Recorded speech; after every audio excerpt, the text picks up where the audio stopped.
Good evening, or good afternoon, or good morning, ladies, gentlemen, boys and girls, or Arsenal fans, football fans, wherever you're watching across the globe. This is your guy, your host, DLG Reppin, on my football channel. Yep, DLG Reppin. And we've got some pretty good stuff. Well, we've got some issues to go through today. Some of the things that have been going on in football today. Man City and Argentina international striker Sergio Aguero will travel to Barcelona to see a specialist. We've got former Man United and Southampton defensive midfielder Morgan Schneiderlin. He's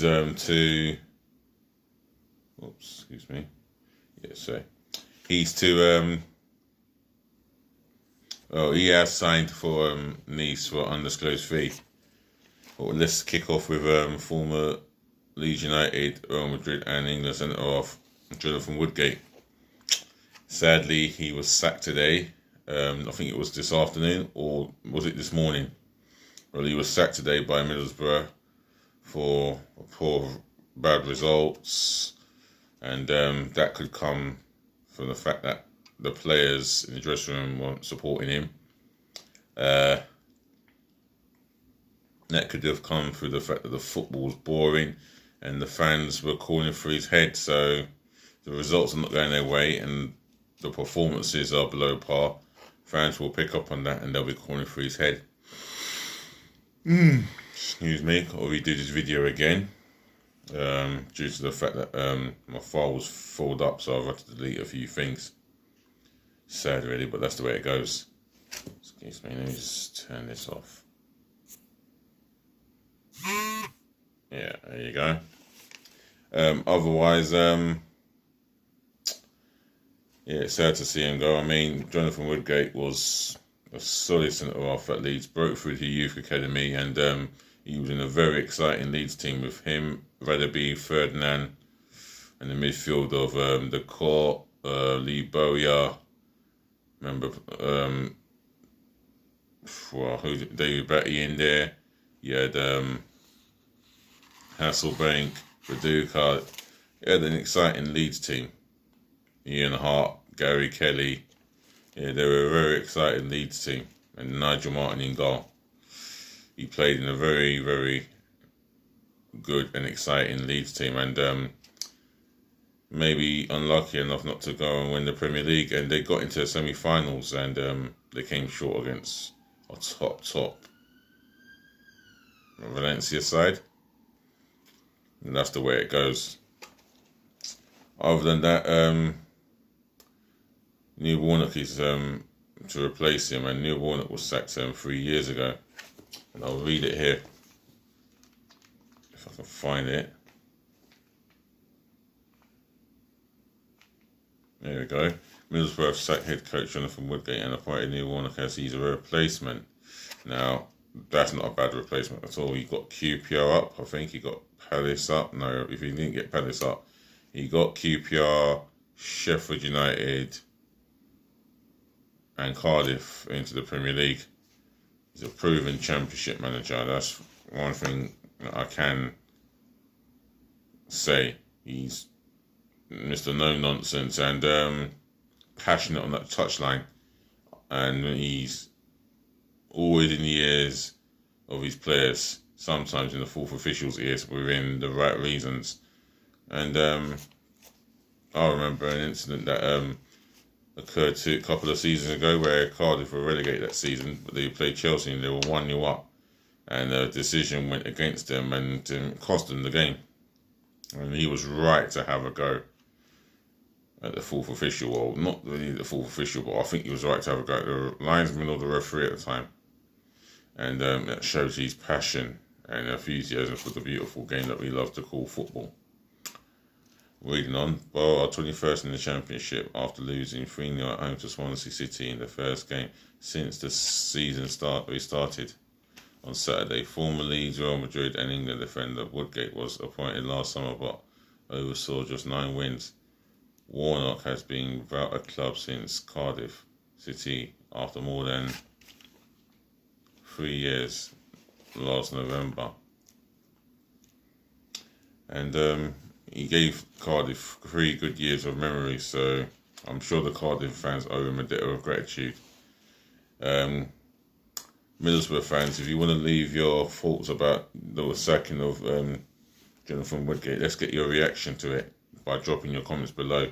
While you're doing that, football fans, Cardiff fans, same goes to you. If you want to leave your thoughts about Neil Warnock, or Middlesbrough fans, your thoughts about Neil Warnock and your appointment, I hope you're pleased, because if you are, then leave your thoughts and your opinions in my comment section below, and do drive the thumbs up like button, and remember, subscribe to my channel. Yeah, subscribe to my channel. That's me, DLG Reppin. Yeah, hopefully when you listen to this, you'll subscribe for me. I've got 40 subscribers.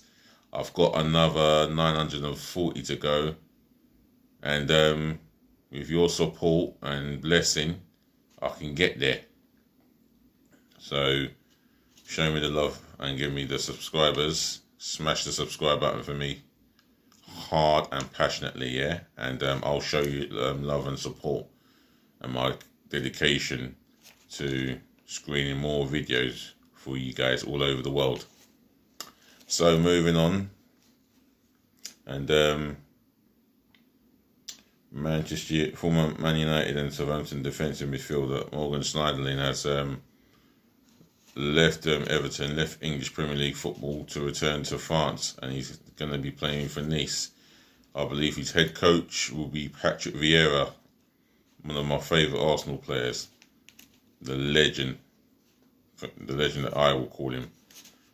I used to nickname him Badman a very long time ago.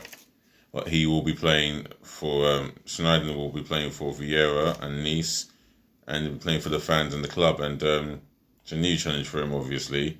I'm sure he'll be excited to be part of the project that Nice have been working on. And long may it continue. And I wish Schneiderlin all the best of luck over there. I don't think he ever worked at Manchester United than it did with Southampton, where he was playing regularly. And that could be the case of the case at Man United is it could have been a situation where he had a bust up with a coach. We'll never know if he had a bust up with one of the players, or he did something out of hand, or in training he wasn't putting enough effort in. Hence the reason why he didn't make too many first team appearances or started too many games for Manchester United. So he signed for Everton from Man United, and yeah, he got into a bit of bother, let's just say the least. And I think he picked up 1 or 2 red cards there. Everton fans, you can remind me of how many red cards Morgan and Schneiderlin picked up. I would really be grateful. I would say he picked up a maximum of 2 red cards since signing for Everton from Man United, but you can put me correct by leaving your comments below. Well, it's a late one, and I could have been in bed by now, but I'm going to do this for the love of my channel and the love of football, and for the football fans as well. Manchester City, I'm going to move on now. Manchester City and Argentina international striker Sergio Aguero will travel to Barcelona to see a knee specialist. So he has decided to go and go to Barcelona and see a specialist there to do with his knee injury that he picked up against Burnley. But why can't he stay here and see a specialist here? Or does he not trust the doctors here? It's a mystery to me. That is saying something, you know. I won't speculate on the suspicion of nationalism or fascism, but he wants to go to Spain, to Barcelona, to get his knees sorted out. And I wish him a speedy recovery, and so does the Premier League. And that's saying the truth, really. So, Man City fans, he'll be a big miss, and he'll miss the Champions League. Do you still believe you can do well in the Champions League without Aguero? Drop it in the comment section below, and let's have a conversation about that. I feel that he's been a phenomenal striker. Man City's leading top goal scorer for the last 6, 7, 8 years, and he's their talisman for me, hands down. Their complete talisman. And look at the team that he plays with, and the players he's playing with: De Bruyne, David Silva, Bernardo Silva, Gundogan, Fernandinho. You know, you look at them sort of players he's played around. You know, you can see why he's such a success and such a winner. And Pep loves him as his own. Well, there's some that will say Pep loves Sterling more than any Man City player. Well, the way he's nurtured Sterling into an exciting, world-class player. And that's all credit to Pep Guardiola there. Not his ex-number 2. And I'm going to be talking about him when I speak Arsenal soon.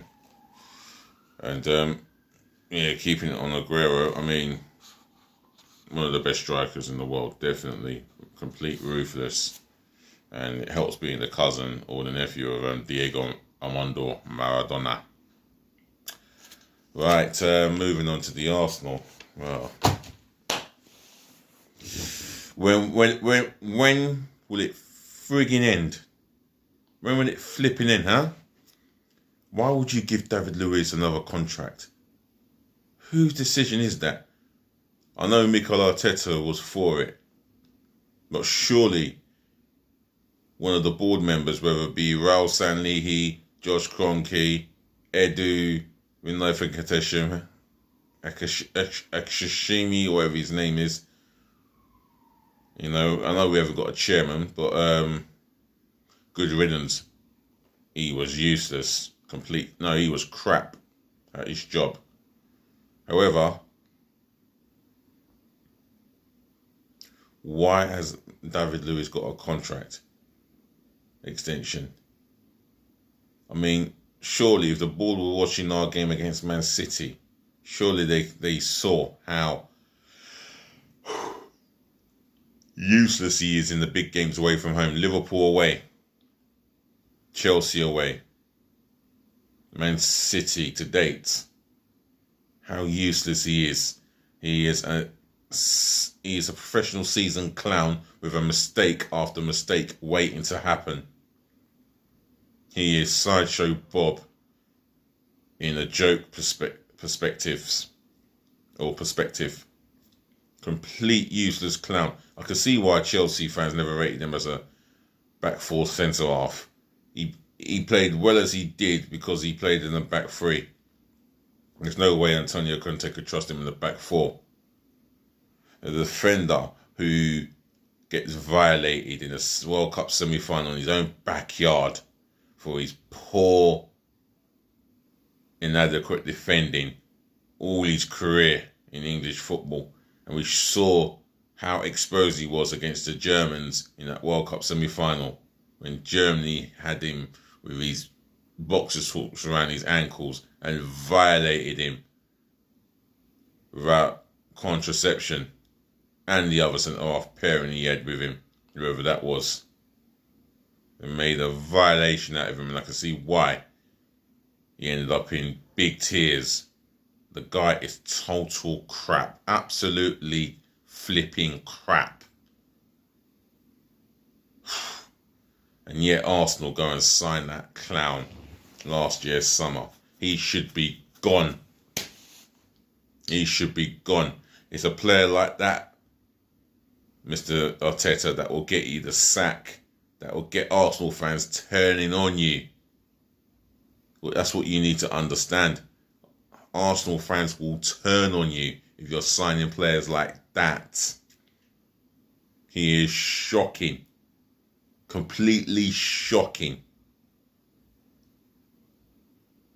How is the guy got a 1-year extension? He cannot, and Jamie Carragher said it clearly, he should never have anything to do with Arsenal whatsoever under any circumstances. And I applaud that comment, because it spoke the words of the truth. After that shambolic performance, he comes on for Murray and he cost us the game. We were going into the interval at 0-0 and he cost us the game because he decided to be a clever clog, more like a clever clown. No, more like a stupid clown. That's an insult to the intelligent clown out there. I do apologise. Obviously, David Lewis is just not good enough for the levels that we want to be at. And yet, on the other news side of things, Bernd Leno, he'll be out for up to 6 weeks. And that's what's been said from the reporters from Sky Sports News. And if it's up to 6 weeks, then that's pretty good news for me, because he can ride the 6 weeks, think of next season, and be much more tougher. But it wouldn't surprise me if Bernd Leno decides, you know what, F this, I've had enough. I can't do no more. How many points am I going to try and save Arsenal when they can't even reward me with Champions League football? You know, I thought this club would be one of the elites in European football, challenging for the league title, and we're challenging for mid-table. Come the end of the season, why wouldn't he go knock on Arteta's door and say, here's my transfer request, have that. That's my month's worth transfer request. I want to transfer. I cannot continue to play in front of these clowns. Mustafi, Socrates, Luis, Bellerin, and Kolasinac. That's the worst Arsenal defence you're going to get, possibly in European football, or if not the worst, if not the worst defence in European football. You know, you got talented young centre halves coming up like Saliba, Tierney. You know, let's get a Max Aarons. All we do is Cedric Soares for now. You know, Zach Medley to come through, although he's so inexperienced. But you got them experienced defenders, and yet you want to put me, you want to put me behind a shambolic defence, and I've got to try and keep clean sheets just to satisfy the need of the team. No, it don't feel like I'm satisfying the need of the team. I feel like I'm satisfying myself, because those clowns in front of me cannot defend. It's as simple as. And Bernd Leno must be seeing these defensive drills happen in training. He must be seeing it, because they don't look well drilled. They don't look at look at the one of them that I've called out. They don't look like they can win a header. Maybe Mustafi will win his headers, but they don't look like they're going to win many set pieces or crosses in the air. They look like they're going to concede every time a team attacks them with a purpose.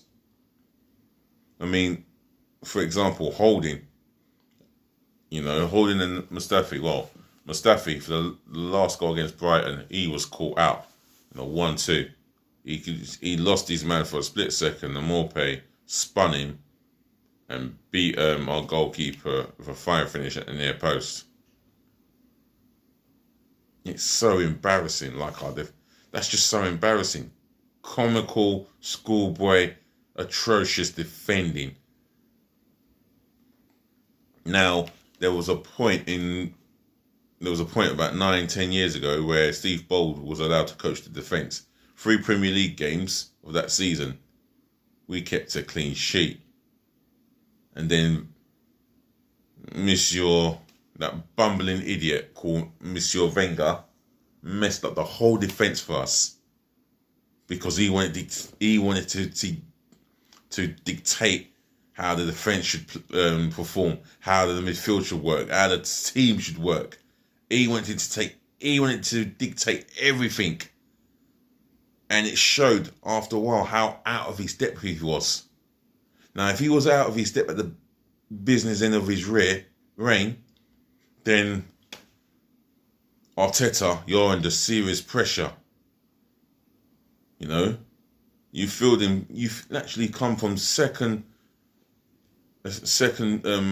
head coach to management at Arsenal. Yeah, let that sink in. You're filling in big shoes. And at this precise moment of time, I would hate to say that the badge is bigger than you or too heavy for you, but you don't help yourself with complete silly decisions on the lineup, complete silly decisions on tactics, not changing it tactically when we're against it. Change the formation up. Don't just stick to the 4. You don't have to stick to the 4-2-3-1. Change it. And change it for the good of the team. Not change it for one game and the other and stick with that. No, you change it. You make the substitution and find out the right balance. And the balance is just not right. It's appalling. And you've done similarity against Brighton as well. The balance of the team is just not right. I mean, what are the plans? So I would love you to come out in your press conference the day before the Southampton game and tell us your plan into stopping Southampton play. Your plan in how we're going to win a football match against Southampton. Because you've got 2 wingers, but you're only playing one of them. And you're playing one of the best strikers in world of football on the left when he should be in the middle. No wonder the balance is so messed up. Completely messed up. And Martinelli, he's now injured. It's now that you've come out and said Martinelli was injured. The question is, was Martinelli injured before? Because I'm feeling quite sceptical about this now. We've got no Martinelli. That's 10 goals a season on the hospital bed. Great. What a way we're going to finish the season. And are you going to give Reece Nelson an opportunity? Because I don't get your decision making. Eddie Nketiah, as promising as he is, he's not yet the finishing article. But yet you persist to playing him. Joe Willock is not quite yet the finishing article, but he brings us a lot of energy and fitness. He will cover every ground on that pitch. And he can be one of the best on the ball, depending on how you get him coached. Or how you coach him. I mean, speaking of coaching, they say that you were the one that really coached Raheem Sterling into his confidentiality in how he became a better player. That's all on Pep Guardiola. That's on your ex-manager. He did all that. That's why he's the player that he is today. I want to trust you, Arteta. I want to back you. But you've got to back yourself. And you've got to back your talk. Because you're saying the right things. You're saying what we want to hear. You're saying the things that, we want to hear. But we're not seeing you back it up. And that is a concern. A massive concern. Right, let me read some more. Title here. More payback time, Gunners. Arsenal need a reboot. Well, looking back at what Neil Maupay has said about us lacking humility and we talking too much, well, it wouldn't surprise me if that would be the case because our mentality has been disgustingly atrocious. We go 1-0 up and we don't keep the leads. And when we go 1-0 down, our heads shrink. There's no backbone. We're spineless. There's no leadership, let alone a captain. When would this all be sorted out? And yet Mikel Arteta will need big amount of money. Well, another question as well. would the board be able to trust Arteta to spend 250 million? Because that's not all 300 million. Because that's the amount of money it's going to take to sort this Arsenal squad out. You know? We have got no spine at all in the team. Nothing. And yet, Arteta will persistently keep playing Lacazette. I mean, don't get me wrong. I like his movement, but he's been out of tune for a number of years. Or not number of years, but a number of months. He doesn't look like he's ever going to score. He didn't have a shot on... He had an effort on goal, well saved by the goalkeeper. And then another effort blocked by Lewis Dunk. But he doesn't look like he's going to score anytime soon. Aubameyang, well, he may score, he may not. Well, he's another one who doesn't look like he's going to score anytime soon. And why is that? Ask Arteta, why are you not playing as a number 9? You need to knock on his door. Are you knocking on his door? From what I'm seeing and the impression that I'm getting, it's a hell no. Knock on his door and tell him. You know? If you don't play me as a number 9, how do you expect me to score goals? How do you expect me to make a difference in the big games? Because you are following the instruction of the board, aren't you? You know? You can't assure me. I mean, you can look me in the eye, but I can't be assured. I can't guarantee that you can assure me that you're not a yes man. Because you seem to come across as a yes man, Mikel Arteta. Let me be proven wrong. And you know what, Arsenal fans, if you're listening, I've said it. I think we possibly have got another yes man at the club.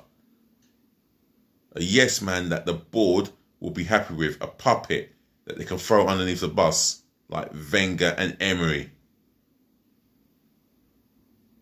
You know? At least Emery tried to change the culture of this diabolical mentality. But due to the communication, he couldn't get his instructions across. And the players would take the P out of his accent because he sounded differently. You know?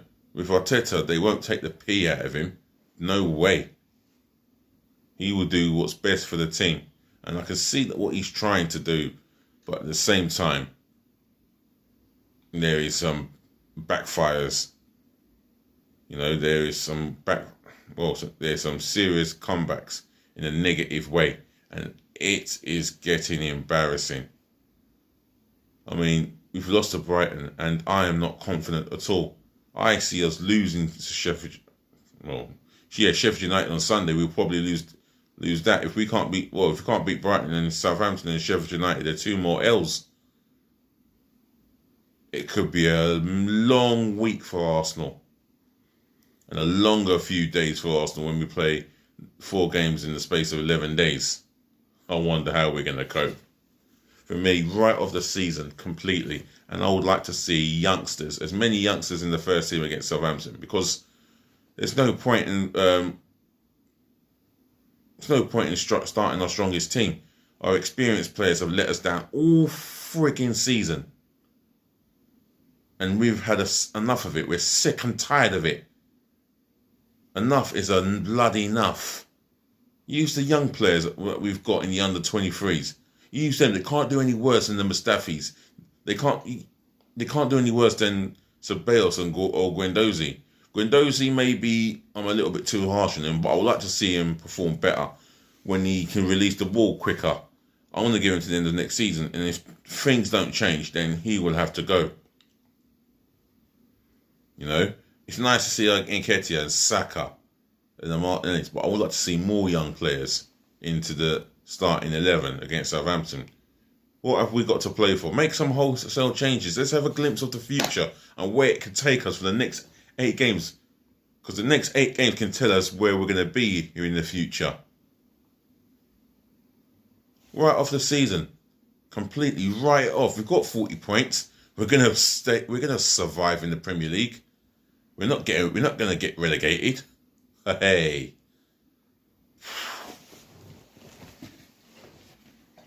You know, I'm not confident of winning any games other than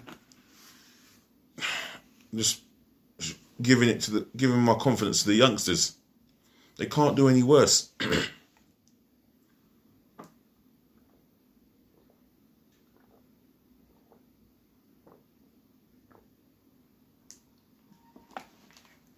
Sorry, I needed that.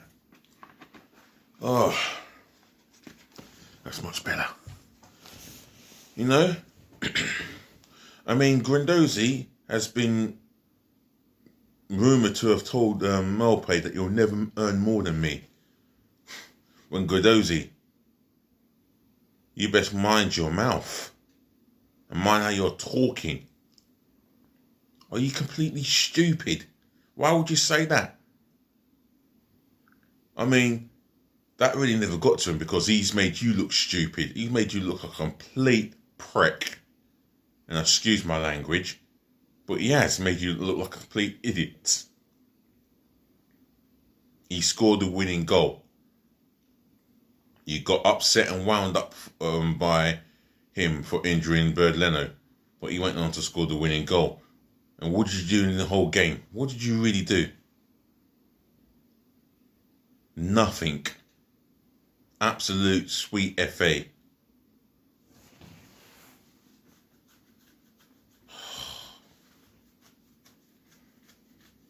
You have been an absolute disappointment at times, but then again, you've been all right. You need to look after your own game. Get your house in order before you tell someone they can't make it in life, or they can't have more than they can't earn more than you. Maupay has got the potential to end up at a bigger club than Arsenal on bigger wages than you. That is, isn't it? Have you not thought of that? Because I do watch football as a fan, and I know a good player when I see one.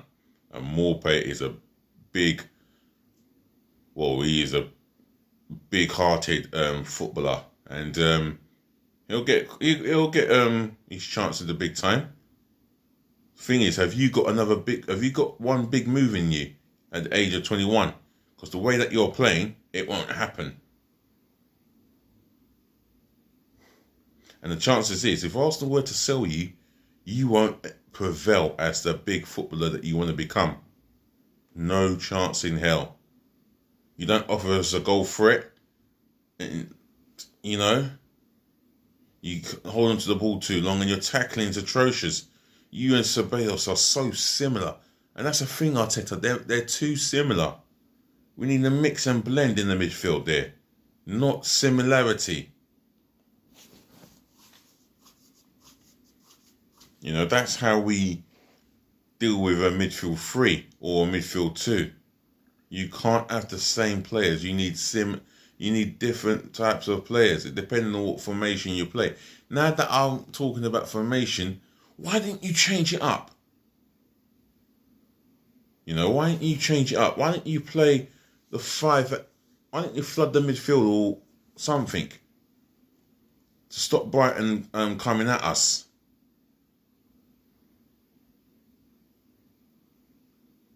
It's questions to be answered, you know. I question your tactics, and I personally question your decision making on players being left behind. Now you're telling us that Gabriel Martinelli's been injured through training, and he's going to be out for weeks or months with a knee injury. Congratulations.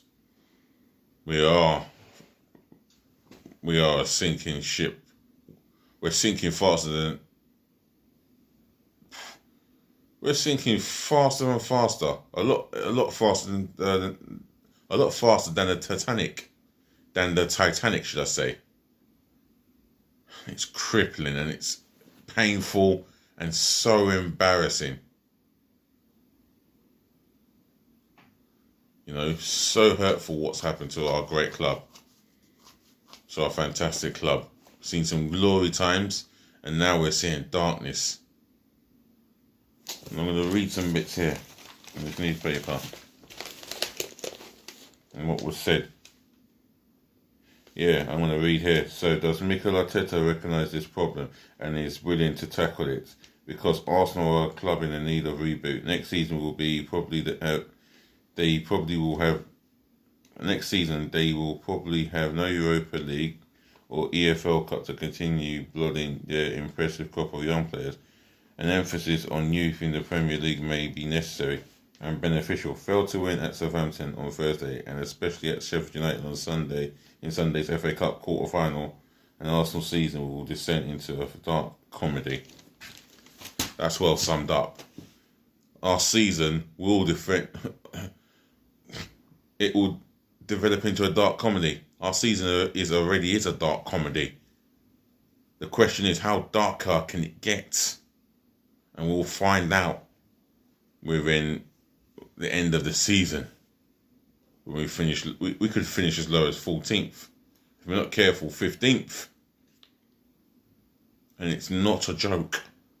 It's serious times for us. And it's time for you to stand Kroenke, to be counted for, or you can just piss off. Seriously, get the fuck out of our club. You do nothing, you don't put your hands in your pocket, you just don't care. Hence the reason why you won't put your hands in your pocket. The only thing that you care about is your ranch and your fucking Colorado Rapids and whatnot. And building a new stadium for them in America. And what have you done? You've asked the players to take a pay cut so you can get a cut of their money to use it to build their stadium. You're pathetic, man. You're not only a weasel, but you're beyond a bastard now. And I say this now, Arsenal fans. Stop going into the armouries at the back of the stadium to the front and start fucking protesting. If you love your club, if you love Arsenal the way you feel that you love Arsenal and say how you love Arsenal, then you stop buying merchandising. For me, I don't see why I will want to buy another Arsenal jersey. Give my money to the football club who do not want to reinvest it in top class players, but they're out for themselves. Each and every one of these board members, maybe not so much Edu, but Raul Sanlihi, Josh Kroenke, Vinay, another Ivan Gazidis. They're all out for themselves. They don't give a flying fuck about Arsenal Football Club like we fans do. They don't feel the passion, you know. When we lose and get humiliated, they don't feel the pain, the anger, the hurt, the way we feel it. Because they haven't got a clue. They're just there for our money. Well, you know what? You're quick to want our money. And then you'll be crying out for us to be filling up their terraces in the Emirates. No, you're quick to want our money, but you don't want to help us by buying players and competing at the top. Buying the players that we want in the right areas of the team. But yet we take the highest amount of tickets on the turnstiles on the match day revenue.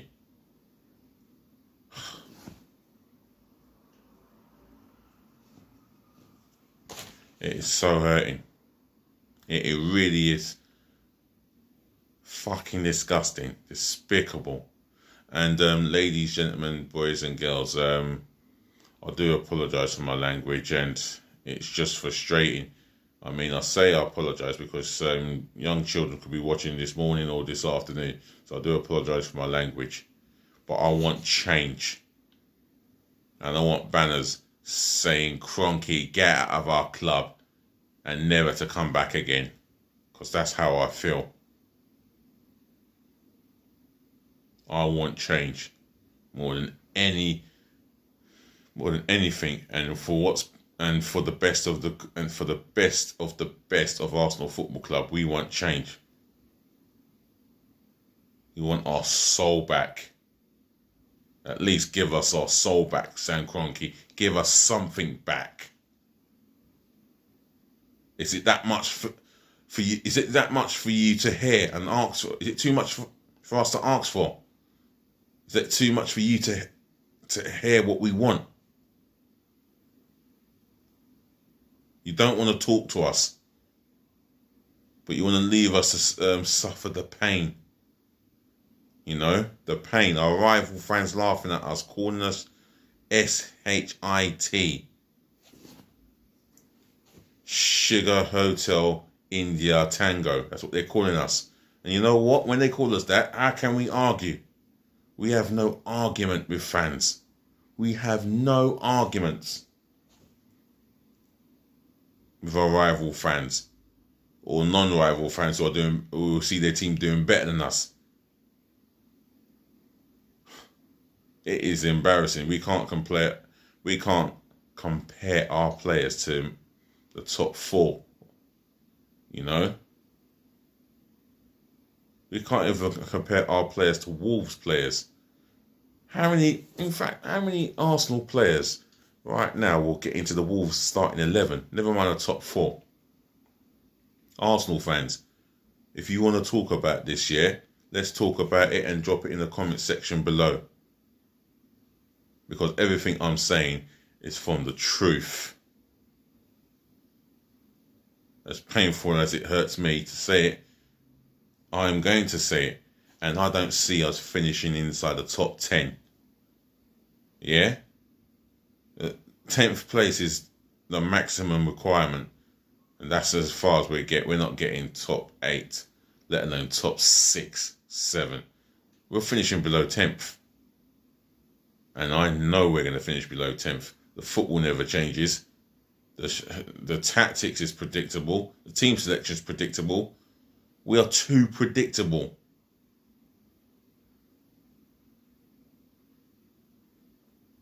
And that's the bottom line. We're not serious at all. We've got a wrong of our owner. And the board of directors are not performing in the way that I would have thought they would have performed. Instead, we're being let down time and time again. And I'm fed up of it. Right, anyway, I said enough about the spineless Arsenal, what we are now, and I'm going to leave it as that. Guys, ladies, gentlemen, boys and girls, once again, thank you for putting up with me. Thank you for listening. Thank you for tuning in. And your guy and your host says it's time for me to go for now, and I'll be back with another video.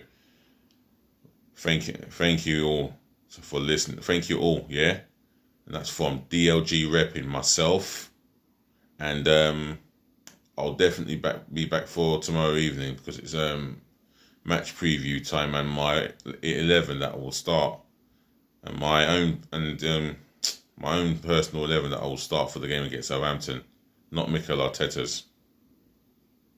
It's just the way it is. You might think I don't trust Arteta. No, I trust him, but I don't agree with his team selections or his tactics. That's all I'm saying. So once again, thank you for tuning in, listening, putting up with me. Peace, love and bless to the world. Yeah, make sure you sleep right, yeah, and rest really well. And enjoy the rest of your evening. Good night.